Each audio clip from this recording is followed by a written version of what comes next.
So in one of the features in operating object-oriented programming is that as you saw before, that I can create a class to represent features that I deem important for a particular problem.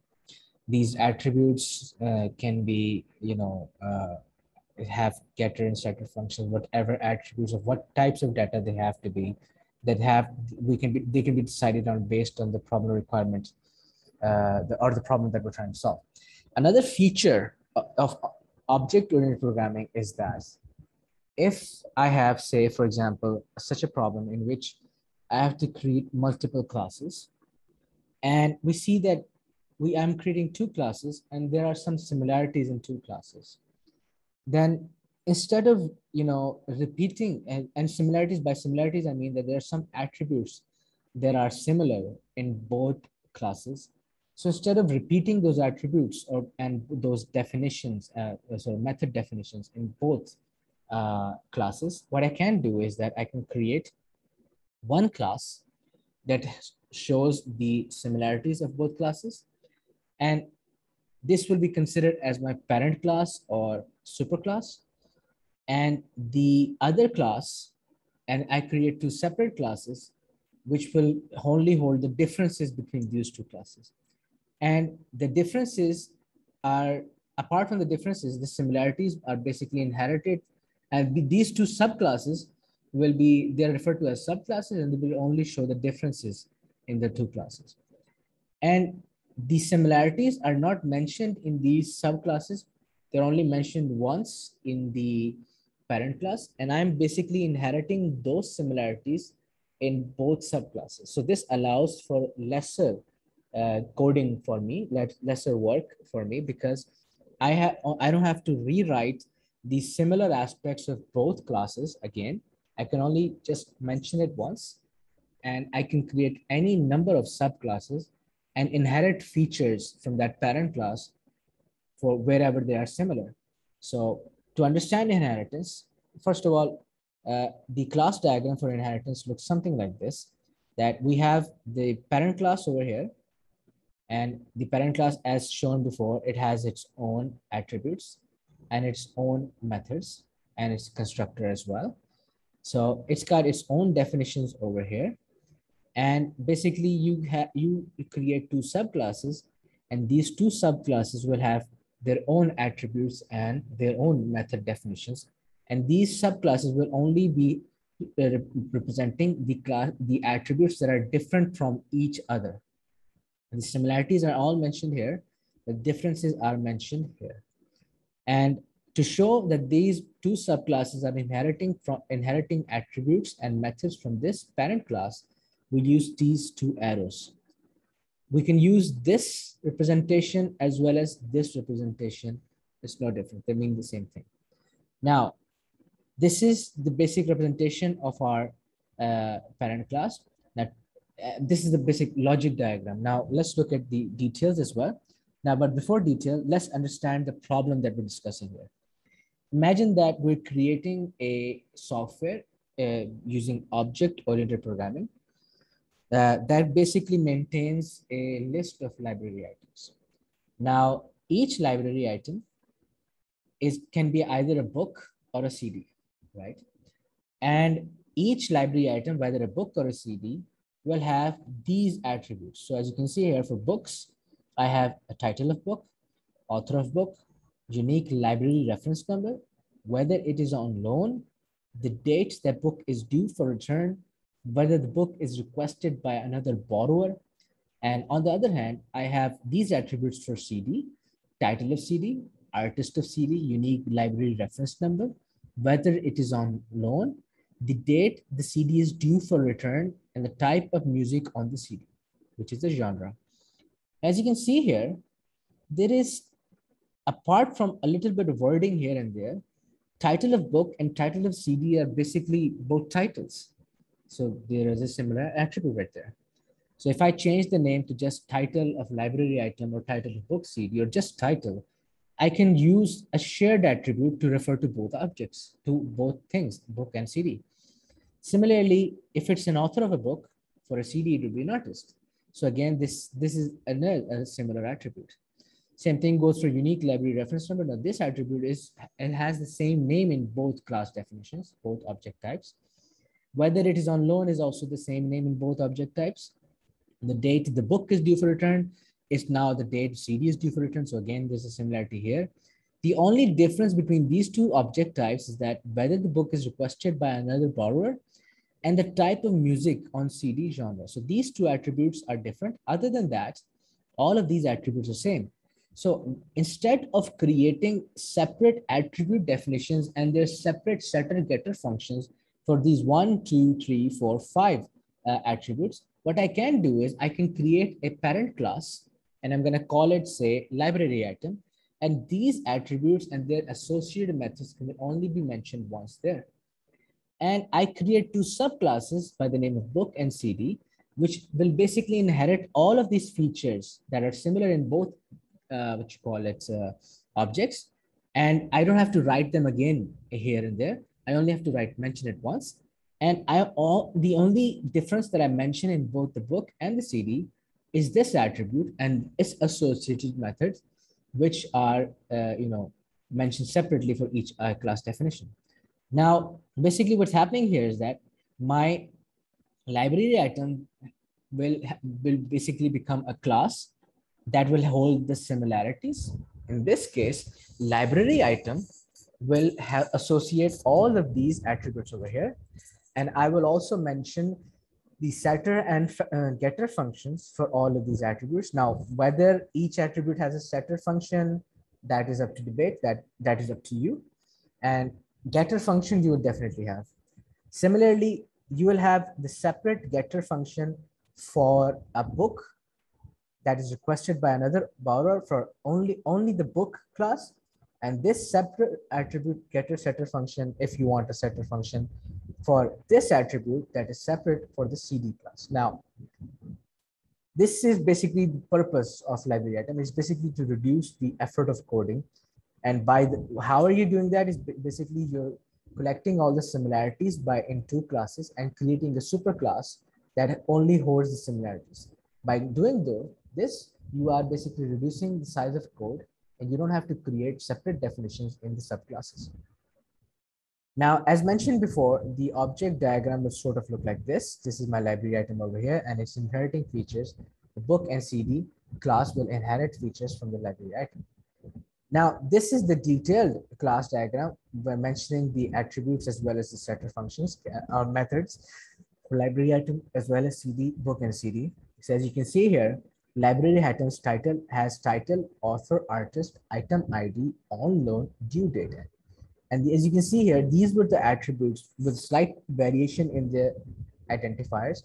These were the attributes that were common in both the book and the CD.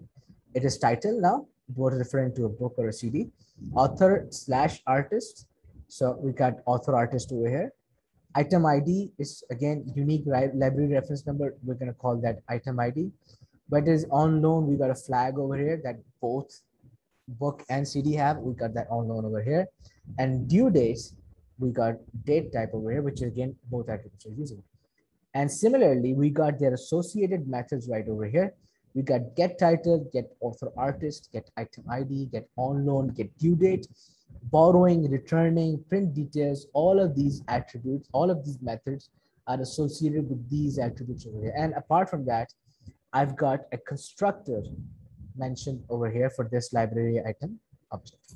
Now, as you can see here, I have one of these, one interesting thing about this class definition here is that I got 1, 2, 3, 4, 5 getter functions. I've got 5 attributes, so I need getter functions for all of it. So I got 5 getter functions over here. Then borrowing is actually associated to this. You can call it borrowing, you can call it anything you want. But basically what this is a setter function for on loan. So you will allow it to, for example, these two values, due date and on loan, to change at some time. And returning will also be associated to on loan and due date, so on and so forth. And print details is basically a subroutine or a method that will probably print all of the attributes. So it's basically a collective Instead of printing all of the attributes separately using separate getter methods, if you want to print all of the details together, you can do that. So what basically this class definition here shows that you're not bound to only create setter and getter functions for attributes. You can create any method you want to act on those attributes, any method. And they don't necessarily have to be only setter getter functions. You can, for example, in the previous example, we saw that we can calculate duty for each car based on within your class definition. You can create another method within your class definition to calculate your duty right then and there for each engine. So any method that you want to use with these attributes, any method, it doesn't have to only be a setter getter, it could be anything. Any method that you want, you can use that over here. And another thing, your attributes, they don't necessarily have to be single variables either. They can also be arrays. So I'll show you an example as well, where the class definition has arrays as their attributes. So the arrays can be treated separately as private attributes as well. So we'll look into an example of that as well. So anyway, so this is my parent class, and this parent class contains 5 attributes that are basically the common attributes for book and CD. So I just defined these attributes and methods only once, and they will be inherited. All of these features will be available to both book objects and CD objects in the same way. Whereas the book object has its own separate attribute as well.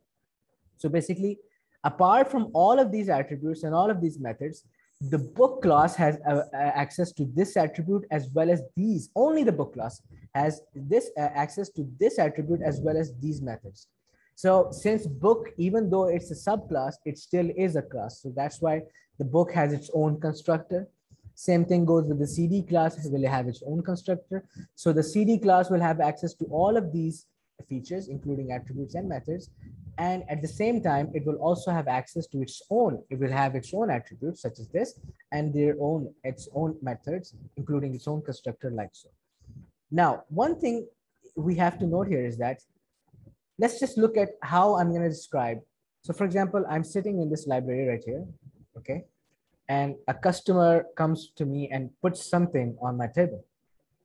So let's just say that I, for example, ask him, what is this? What did you put on the table?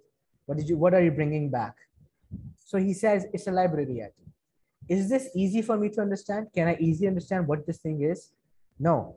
I say, okay, it is a library, but what is it? What is this thing that you're calling a library item? He says, oh, okay, I'm sorry. It's a book. Or he may say it's a CD. But he cannot get away by just saying it's a library item because it won't make sense to me. I have to call it either by a book or a CD. Similarly, let's look at the classifications of human beings. You can either be a male or a female. So in this case, if I were to say who was that, you would say that yeah, or who is XYZ. If you respond that XYZ is a human being, it sounds like a weird answer.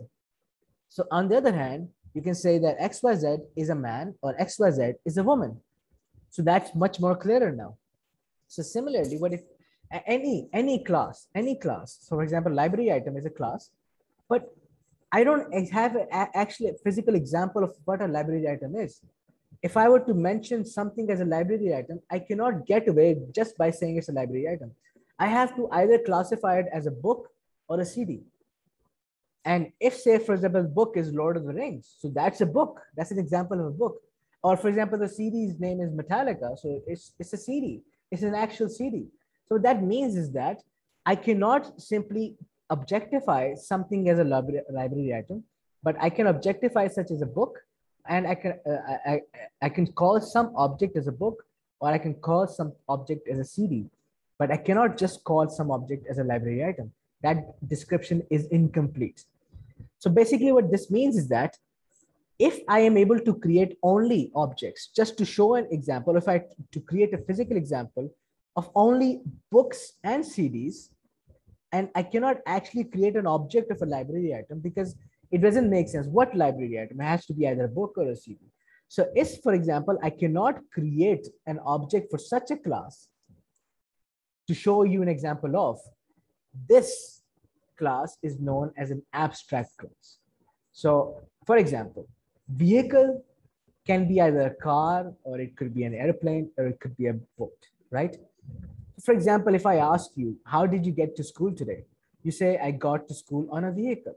Now, this answer seems incomplete. Okay, what did you get to school on? What is this vehicle? Is it a plane?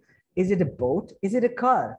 You say, no, no, it's a plane or it's a car. Now it makes more sense, right? But if you just said it's a vehicle, that description is incomplete. Similarly, if that a vehicle in this scenario, vehicle is an abstract class because I cannot physically call something a vehicle without either classifying it as a car, a boat, or a plane. Similarly, I cannot simply classify something as being only a library item without further emphasizing that it's a library item, but is actually a book, and it's actually a CD. So since I cannot actually physically create an example of a library item, this library item class is known as an abstract class because there is no physical example of such a class. That's an abstract class. Whereas I have physical examples of books. Lord of the Rings is a physical example of book. Metallica's and some album is a physical example of a CD. So that's that's not an abstract class. But library item in this case is an abstract class because there is no object to exemplify this library item. And secondly, most parent classes like this and other scenarios as well, such as human or such as animal or such as what you call it a vehicle, most parent classes end up becoming abstract classes. So in order to actually physically create an example of such a class, you will have to refer to either one of the sub descriptions of such a class. So like this library item will refer to as an abstract class, right? Now, let's look at how abstract or inheritance is implemented with our Python code. So as you can see here, I start off by creating. We don't necessarily have to import a date item. If I choose to say due date as a string, I won't need this library. So we will implement this as a string later on. We'll use this. We won't need this library. Anyway, apart from that, as you can see here, I'm starting as before. I'm simply starting as my library item parent class, and we're going to call it library item. So class keyword followed by library item. This is the constructor for library item. And these are the three parameters that will be used at the time of calling a library item object, which I will not be able to do because library item is an abstract class. But if a library item constructor is being called, these three parameters will be required. So what happens here is that this parameter will be sent to the title. This is linked with the artist, author, artist, and this is linked to the item ID. Apart from that, I assign the initial values to unknown as false, and in our case, due date will be assigned with an empty string. After that, I have one getter function for get title right here, self title, and apart from that, other getter methods, which are for title, author, artist, item ID, unknown, and due date. All of them will be mentioned here. So this example doesn't show them all. We will implement them. So all of the getter methods will come here. Apart from that, we got this subroutine borrowing. As you can see here, borrowing method basically does that. If a book is being borrowed at the time of issuing the book, I will access the or the CD, for example, if it's a book or a CD. If I'm issuing a library item to you, at that moment, I will assign the on loan to true that now is given to you. And I will also assign when is that a library item going to be returned, and that I will be assigning a due date at that moment at that time. So again, borrowing is sort of a setter function because I'm changing the values of a particular attribute, and I can pass parameters here as well, and I will do that in our example. Similarly, returning when the book is coming back to you, at that particular moment, you will take that library item and you will take the on loan. Again, returning is also a type of a setter function in which I am changing the on loan feature back to false again, but now it's no longer on loan. Now it's available to use, so on and so forth. Now, print details, as I mentioned before, is simply a method that prints all of the details for a book in a sort of a sentence separated form. So I'm basically printing the title, author, artist, and in a new line, I'm printing item ID, unknown, so on and so forth. In fact, yeah, I'm printing all the details in the line form, over here. Not, in fact, this is not being printed in the same in different lines. they'll be printing in the same line. This I think means in the same line. Yes, it means same line. Anyway, so all of the details, as I mentioned before, instead of having them separately printed, I'm still printing them in just under one, calling by just one method, print details, and I print all of the attributes over here. Now, this is the definition of my parent class. That ends over here. Let's begin the definition of a subclass, which is my book. Now, this line right here, this associates my parent, my book subclass with its parent library item. So basically what happens here, when I define the class book, in this brackets over here, I'll mention which class is this subclass book linked with. So in this case, my book subclass is linked with the library item parent class. So that's what's happening over here. After that, I will call the constructor for my book class over here, like so. And within my constructor being called, since as you can see, I cannot create an object of my library item. So basically, I'm not directly ever calling the constructor of library item. But what I'm going to do is I'm going to call the constructor of either a book or a series. So this is the constructor for my book class. Now, since I want to make available the features of my parent subclass as well, so within the constructor definition of my subclass, I will call the library item constructor as well. Now, as you can see here, I'm initially only going to start off by calling my subclass constructor, and I will pass parameters. This is my title, this is my author artist, and this is my item ID, these three constructors. I'm going to ask for these three constructors to be referred to at the time of book subclass object creation. But actually, these three attributes are not actually being used by the book subclass. They're being directly passed to the library item constructor.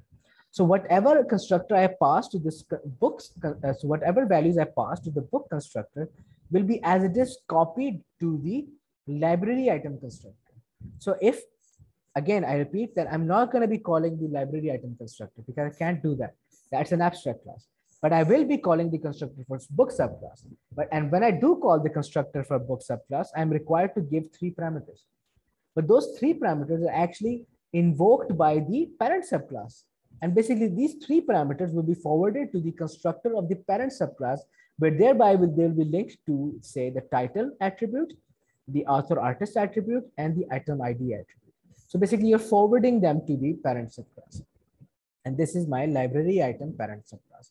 So I'm calling the constructor of library item. How do I know that? Library item dot the constructor method over here. So this dot linking is linking this constructor to this parent item, parent class. After that, we got two more attributes, and these attributes are only limited to my book subclass. This is requested. This is requested by. So we got the false here is requested by with 0, like so on and so forth. After that, we got the getter function for is requested, simply returns the get is requested. This is the setter function for is requested, so on and so forth. So basically, the class definition does not have another, it only has one attribute is requested. There's an addition here that it also has an is requested by an integer value. So by this description, it looks like that it is actually showing how many people have requested a particular book. So this is simply a counter, by the way. So anyway, these are the two attributes not mentioned here, but they're being used over here. These two attributes are limited only to the book subclass. This is the getter function for is requested. This is the setter function for is requested, so on and so forth. Now afterwards, as you can see here, set is requested in this particular scenario does not require any parameter. Now that's usually not the case. We've seen that setters require parameters. In this particular example, this setter function is simply changing a false flag to a true flag. So if a book has been requested, a set is requested will be called, and all it is required to do is turn true. So I really don't need any parameters to be called. So if set is requested is called, simply it will go to the is requested field and flip the switch from false to true. So it's no parameters required. But if you want to add a parameter, that's fine. Getters really don't have parameters, but again, certain examples may require getters to have parameters as well. Now, this is the definition of my book subclass. These are all the attributes, the getter and setter functions where needed. The same rule is applied for the CD subclass. As you can see here, I'm linking the CD subclass to again the library parent subclass. So the superclass is library item, subclass is CD. We can associate these two things together with this statement. This is the constructor for CD, and it's taking three. If I'm calling an object of CD class, I will require, the constructor will require three parameters, which are actually forwarded to the library item parent class, where they're linked to the title, author, artist, and item ID fields of the parent subclass. After that, self under double underscore genre. This genre attribute is only limited to the CD subclass, CD object. This is the getter function for genre, and this is the setter function for genre. This is a very simple setter function. As we saw before, it requires one parameter. That parameter will be set for the genre private attribute for only the CD function, the CD class here. So this is basically what your Python inheritance looks like. Now in the, let's look at an example of inheritance using maybe some other scenario, but let's implement this in Python. Okay, to show the example of inheritance, let's consider another problem. Say that we got we got a vehicle. We got two classes. We got a truck class and a car class, right? So truck can have attributes such as what you call it, truck ID, truck owner, truck fuel or truck engine type, and afterwards it's got truck ID, truck owner, engine type, and that's it. And afterwards, when you got one other field, max load, an attribute of max load. So same thing goes with car. We got car ID, we got car owner, we got car engine type. Oh, sir, I can't see the code.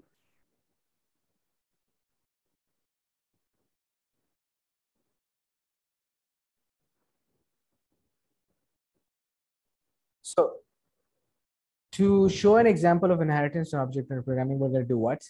We're going to consider two classes, a truck class and a car class. Truck can have attributes truck ID, truck owner, truck engine type, and max load. And car can have car ID, car owner, car engine type, and you can have here number of passengers. Okay. As you can see here, that apart from max load, both truck and car have similar attributes. So it's truck ID, car ID, we can call that as just ID. We got owners for both, engine types for both, but the only difference is max load and number of passengers is different. So if I were to create this problem can be handled with inheritance, and we're going to do inheritance with this.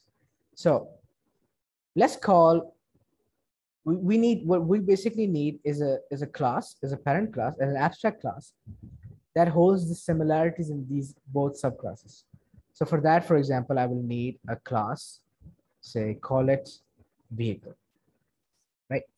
Vehicle. We got this vehicle class over here. And we need a constructor for this. Init, score, self, and I don't want setters for truck ID or any IDs. So I can call it ID, or I'm going to call it VID, and engine E. Engine should not also change as well. And these two values, I will not require any setters for. I will pass these values as the constructor. So in my attribute definition, we got self double underscore VID is equal to, sorry, yeah, vehicle, yeah, or simply call it vehicle ID. id is equal to vid, and self dot double underscore, we got engine type is equal to e. And after that, we got, apart from that, we got owner, self double underscore owner is equal to string. We're going to get a setter function for that. And that's it. Only 3 attributes are similar in both of these classes, right? So let's begin by this setting up the methods for these attributes. We got def set owner. So we're going to take a parameter for that O, and whatever it is, we're going to assign that to self double underscore owner as O. Sorry, this is 0. This is, after that, we got def set engine as set. No, we got no setter for that. We need, in fact, that's the only one.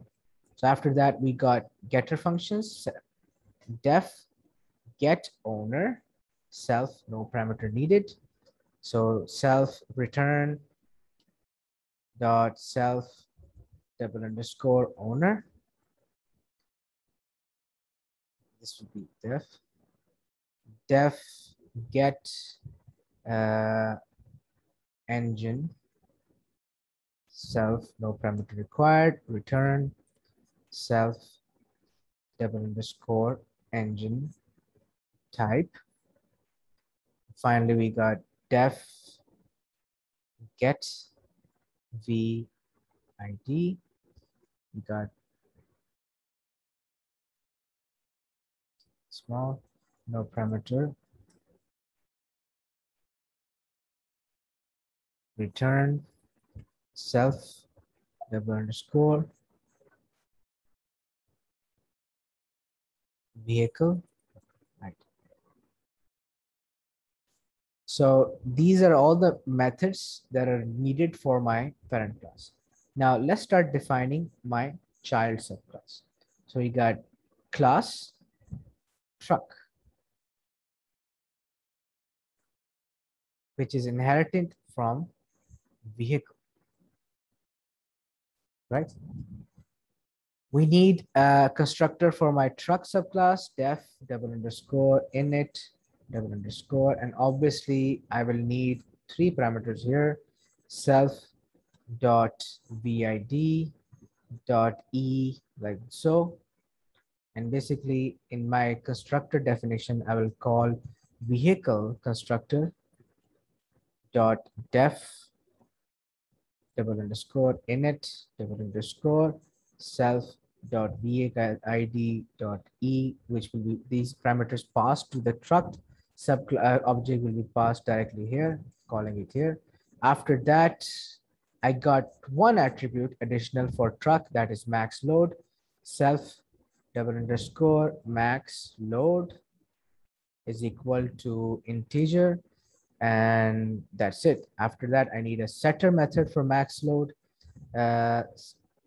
Set max load self dot self comma L, and self double underscore max load will be equal to L. Similarly, we got def get max load self, and it could be anything. I mean, we can add anything we want. So for example, we want to check, we can calculate taxes based on the load or whatever. We can do that over here. Self double underscore, we're returning this by the way, return self double underscore max load. Like so. So that's done with the truck subclass. Class car, which is inheriting from vehicle parent class.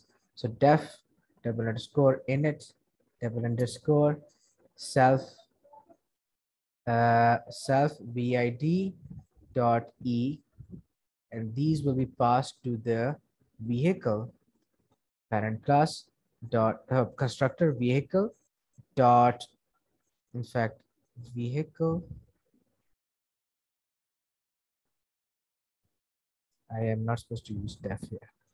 Okay, vehicle dot double underscore init double underscore self dot vid dot e passed here. And then apart from that, I got one additional attribute for vehicles, which is max number of passengers. So we got max, so self double underscore max pass is equal to integer. And that's it. We got setter functions for this. Def double underscore init double underscore self dot, no, what am I doing? No, we need setter function. Setter function of max pass. Set max pass or set passenger or set pass self dot p, and we will get what? Self double underscore max pass is equal to p. Then we got def get pass self, no parameter required, self return self double underscore max pass, like this. So let's just go through our code just one more time. We're returning max load, self max load given L, self max pass given 0. Okay, yes, we're giving it max pass with P. Okay, and after that, self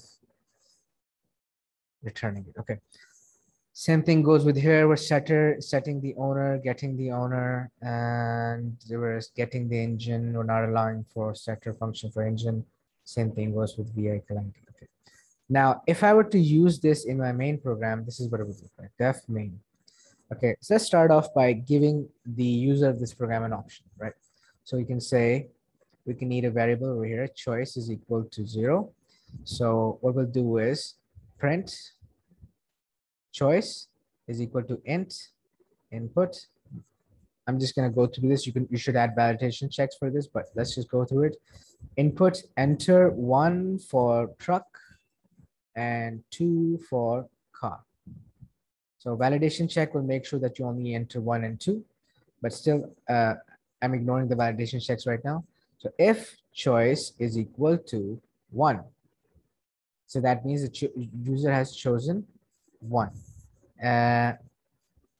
In fact, I should have anyway. So if the choice is 1, so that means that I'm creating a object for truck class. So I'm going to call this my truck, and I'm going to call, in fact, before calling the constructor, I need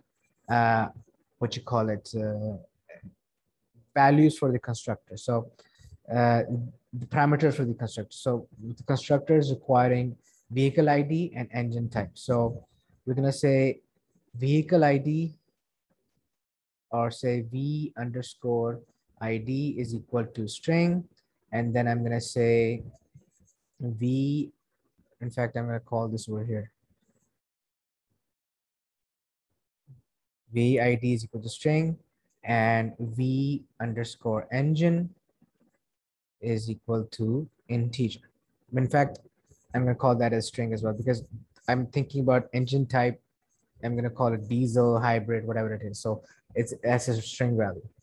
So these two variables are going to be used. So if the choice is 1, so basically what I do is that I take input of my, I'll just simply show, for example, the prompt here. Print, you have chosen truck object. So we'll print that over here. And after that, I will take inputs for v underscore ID, input, enter your truck ID, like so. After that, v underscore engine is equal to input, enter your engine type. So you enter diesel or whatever over here. And after that, we will pass these two. I'm going to create a new object, my truck, and that will be of type truck. And this will require 2 parameters, which is v underscore ID and v underscore engine. And these two parameters will be forwarded to the vehicle class definition, and those attributes which are linked to the vehicle class definition, vehicle ID and vehicle type, will have the values that has been input here by the user. So after that, I need some other things as well. So I will take another input over here. I will call this max underscore load. Let's type integer. Max underscore load is equal to int input. Enter the max load like so. Close this bracket. And after that, I will simply call the setter function for setter functions. In fact, I need another setter function for that as well. I got the owner name. Owner is equal to string. I will take that as input as well. And other thing I need, yes, that's it. After that, I need owner as well. So owner is equal to input. Enter the owner name. So in fact, these things right here, this can be mentioned outside of this if condition as well, because I give the choice afterward. But anyway, let's continue with this. So I take the input as the owner name. I took the max load, which is only limited to truck features, and I have passed a parameter for vehicle ID engine. Apart from that, engine type, vehicle ID, owner, and max load, all attributes have been taken place. Now let's call the setter functions. So I have a setter function for owner. I have setter function for set max load. So I'm going to call my truck dot set owner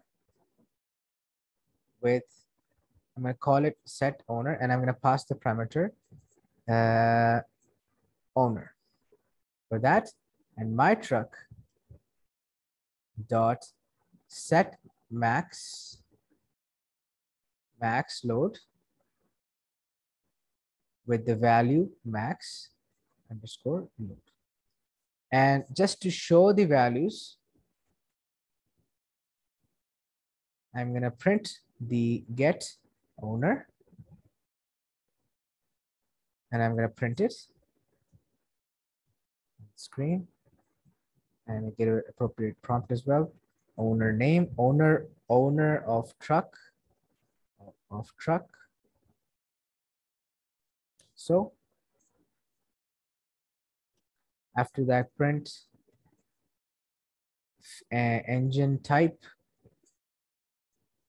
We got my truck dot get engine here, and print the vehicle ID space my truck dot get vehicle ID, get VID. So this is all I need for my code for an object creation of truck type. So let's go for the other choice, which is and now I'm not adding any validation checks. So if I did not enter one, it means I'm choosing for a car. So in which case, I will simply copy parts of this code so that it makes my job easier. So copy this here and paste it here. Okay. Now for else, I will print that you have chosen a car object like this car object. And again, I will take inputs for vehicle ID, engine, and I will create an object of my car here because I've chosen car, and the constructor for car will be called here. And for car, I need an app max passengers, not max load. I need owners there. Max passenger will be taken in as an input. Enter the max passengers, max number of passengers. In fact, I should have, okay, just enter the owner name, set owner, set max load. Both these things have been set. Get owner of car. We're going to change this as my car as well. My car. Set owner of car is my car right here. Engine type of my car. So vehicle ID of my car. So, and apart from that, I think I'm missing on printing the, what you call it, the separate attributes. So basically print the max load for this truck is my truck dot get max load. And have I set max load? Yes, I have set max. I've now returned. Similarly, I will have to do something similar over here. The max passengers for this car will do this. My car dot get pass. So we got to change this as well. This is set pass. We pass the max pass over here. We call it my car dot get pass. Here. So this should work, unless I have made some silly mistake in syntax. Other than that, it should work.